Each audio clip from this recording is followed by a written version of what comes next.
नमस्कार, मैं हूं प्रदीप कुमार। आप देख रहे हैं पॉलिटिकल आइडिया। पॉलिटिकल आइडिया के आज के इस अंक में आप सभी दर्शकों का बहुत बहुत स्वागत है। मित्रों, आज हम बात कर रहे हैं राहुल गांधी की कि राहुल गांधी ने अब तक अपने सारथी का राजतिलक क्यों नहीं किया है। क्या सारथी कोई दूसरा चुनना है राहुल गांधी को चुनाव के लिए? क्योंकि अभी इन दिनों राहुल गांधी बिहार में वोटर अधिकार यात्रा पर है और वोटर अधिकार यात्रा में राहुल गांधी के सारथी हैं तेजस्वी यादव। और तेजस्वी यादव लगातार राहुल गांधी को प्रधानमंत्री बनाने की बात करते हैं, लेकिन तेजस्वी यादव जो स्वयं बिहार में मुख्यमंत्री पद के सबसे बड़े उम्मीदवार हैं, जितने भी जनमत सर्वेक्षण हो रहा है, जितना भी ओपिनियन पोल हो रहा है, सर्वे हो रहा है, हर में तेजस्वी यादव सबसे आगे। फिर क्या ऐसा पेच है, क्या ऐसा लोचा है जिस कारण से राहुल गांधी ने इसको सस्पेंस में डाल के रखा है? तो आइए बात करते हैं उस पर। मित्रों, आप देख रहे हैं पॉलिटिकल आइडिया और पॉलिटिकल आइडिया के आज के इस अंक में आप सभी दर्शकों का स्वागत है। मैं हूं प्रदीप कुमार। मित्रों देखिए, एक बात स्पष्ट है कि आज से 6 महीना पहले तक आप जो बिहार की राजनीतिक परिस्थिति थी उस परिस्थिति का मूल्यांकन करते तो आपको स्पष्ट दिखता कि बिहार का चुनाव नीतीश कुमार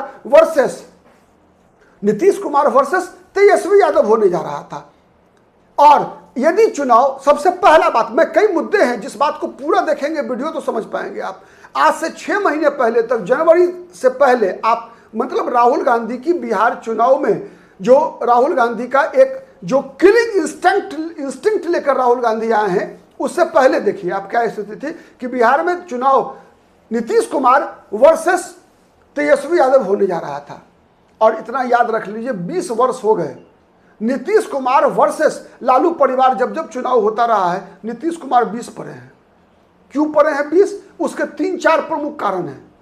उसके 3-4 प्रमुख कारणों में सबसे बड़ा कारण समझिए कि बिहार की राजनीति में लालू प्रसाद यादव का जब उदय हुआ तो लालू प्रसाद यादव पिछड़ों के, दलितों के, अल्पसंख्यकों के, समाज में मतलब गैर सवर्ण जितने भी बिहार की आबादी थी सबके नेता के रूप में उनका उभार हुआ।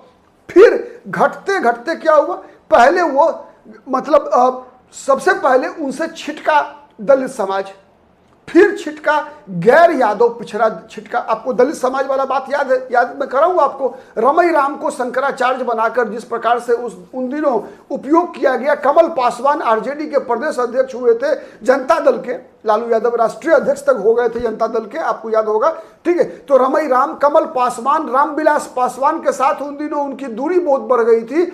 कई ऐसे दलित नेता, और शुरुआत चुनाव ही जीत कर आए थे लालू यादव, मुख्यमंत्री ही बने थे एक दलित नेता रामसुंदर दास को चुनाव हराकर। यह बात भी याद रखिएगा। तो इसीलिए सबसे पहले लालू यादव से दलित कटा था, अपना नेतृत्व दलित ढूंढ रहा था। उसके बाद गैर यादव पिछड़ा, नीतीश कुमार के नेतृत्व में गैर यादव पिछड़ा, विशेषकर लव और कुश लालू यादव से अलग हुआ।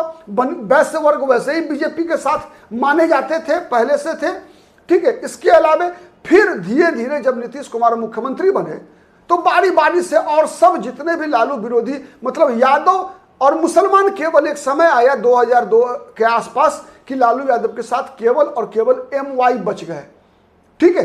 फिर 2014-15 के बाद जब नरेंद्र मोदी आए केंद्र की राजनीति में, तो नरेंद्र मोदी के हिंदुत्व में यादव भी बह गए। लालू यादव को छोड़कर लगभग 30% के आसपास यादव भी जो है वो हिंदू बन गए और बीजेपी को वोट देना शुरू कर दिया, विशेषकर लोकसभा चुनाव में, ठीक है। और उसके बाद परिणाम क्या हुआ, उसकी प्रतिक्रिया मुसलमानों में भी हुई। आरजेडी डर कर मुसलमानों को उम्मीदवार नहीं बनाई, ठीक है। तो अंतोगत्वा स्थिति ये हो गई कि आरजेडी का मतलब बच गया 70% यादव, 60% मुसलमान। ये विनिंग कॉम्बिनेशन नहीं था। मतलब लगभग तेजस्वी यादव के पास बच गया 20 से 25% वोट, जो कभी भी एनडीए को सत्ता से बाहर करने में अक्षम है। इसीलिए आप देखिए राहुल गांधी जनवरी से सबसे पहला काम क्या कर रहे हैं। आप देखिए, राहुल गांधी के आने के बाद राहुल गांधी ने दलितों को जोड़ा है, कांग्रेस के माध्यम से जोड़ा। और राहुल गांधी का यह मानना है, कांग्रेस के थिंक टैंक का मामला है कि वो जितना अब कंफर्टेबल फील करता है कांग्रेस पार्टी के साथ, आरजेडी के साथ, तेजस्वी यादव के साथ, मतलब तेजस्वी यादव के वोट बैंक के साथ, यादवों के साथ, मुसलमानों के साथ, दलित उतना ज्यादा कंफर्टेबल नहीं है जितना कांग्रेस के साथ कंफर्टेबल है। ये एहसास राहुल गांधी को हो चुका था लोकसभा चुनाव में, और उसी के कारण जनवरी से ही राहुल गांधी ने दलित राजनीति को एक बिहार में विस्तार देने का लगातार प्रयास किया। ठीक है, फिर उसके बाद दलितों के बाद, और मैं ये बात कई बार कह चुका हूं कि दलितों को कैसे जोड़ा गया, संविधान, फिर दलित छात्रावास में जाना, दरभंगा का कार्यक्रम, मधुबनी का कार्यक्रम, चाहे वो गया का कार्यक्रम, वो भागीरथ मांझी को पार्टी में शामिल कराना हो, भागीरथ मांझी का घर बनवाना हो, नालंदा में दलित समागम करना हो, और प्रोफेसर रतन लाल जैसे दलित बुद्धिजीवियों को पार्टी के साथ जोड़ना हो, योगेंद्र यादव जैसे एक तरह से सेफोलॉजिस्ट को पार्टी से जोड़ना हो, ये सब काम राहुल गांधी कर रहे थे। साथ ही सड़क पर कन्हैया कुमार जैसे युवा चेहरे के सहारे राहुल गांधी कांग्रेस पार्टी का आधार दलितों के अंदर बढ़ाने का प्रयास कर रहे थे। पप्पू यादव जैसे नेता लगातार दलित मुख्यमंत्री, दलित उप मुख्यमंत्री की बात कर दलितों के बीच, विशेषकर दलितों में वाल्मीकि समाज कांग्रेस पार्टी के निशाने पर है।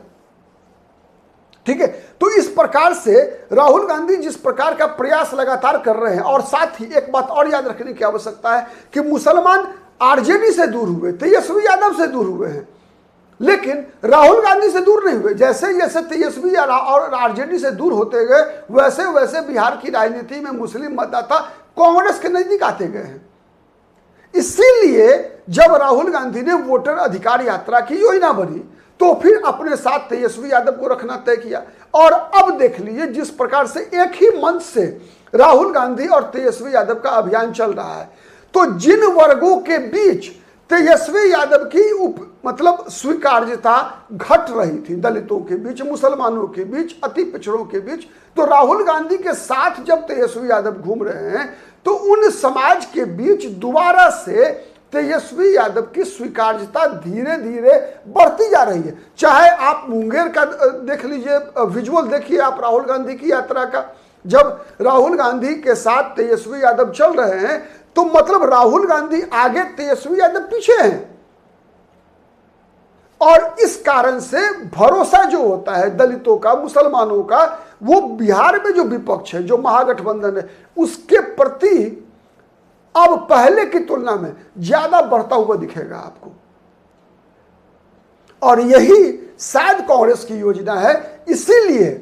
इसीलिए जिसका ट्रेलर आपको दिख रहा है लगातार इस वोटर अधिकार यात्रा में, कि जिस प्रकार से मुद्दों को उठाया जा रहा है, जिस प्रकार से राहुल गांधी को पहले बताया तेजस्वी यादव ने कि भाई राहुल गांधी को प्रधानमंत्री बनाने के लिए आप हमारे साथ जुड़िए, राहुल गांधी को प्रधानमंत्री बनाना है और उसके पीछे तेजस्वी यादव को मुख्यमंत्री बनाना है।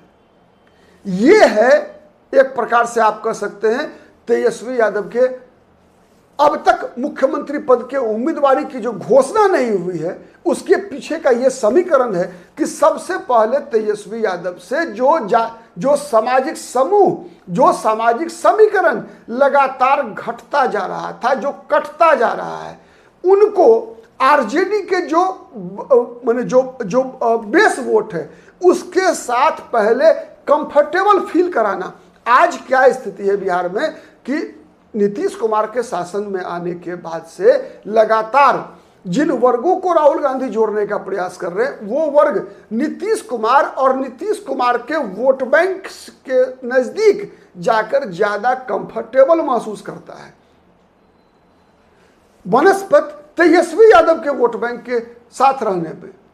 तो ये जो दूरी बनी लगातार 20 वर्षों में नीतीश कुमार के शासनकाल के दौरान, जिस प्रकार से नीतीश कुमार ने अति पिछड़ा एक सेगमेंट बनाया, महादलित का सेगमेंट बनाया, और उसके माध्यम से जो नीतीश कुमार ने एक वोट बैंक खड़ा किया, तो वो वोट बैंक जो है केवल तेजस्वी से व्यक्ति के रूप में नहीं कटा, पार्टी के रूप में नहीं कटा, बल्कि वो समीकरण जो है एकदम एक तरह से कह सकते हैं जो आरजेडी का वोट बैंक है मुसलमान और यादव का, उससे उसके खिलाफ प्रतिक्रियावादी हो गया वो।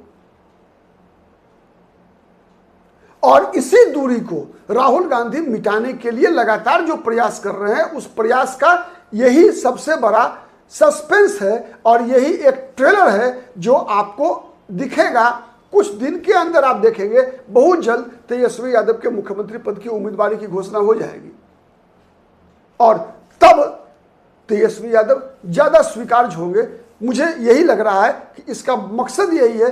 अगर आप सब तरीके से अगर जितने एनालाइज करेंगे आप विगत 7 महीने के संबंधों को राहुल तेजस्वी के बीच और जितने कार्यक्रम आरजेडी ने किए, कांग्रेस पार्टी ने किए, तो निष्कर्ष यही निकलेगा। देखिए कितना बात सही होता है। मेरा दावा है ये 100% सही होगा। आज के लिए इतना ही, फिर हम किसी अन्य वीडियो में आपके साथ मुलाकात होगी। तब तक के लिए नमस्कार।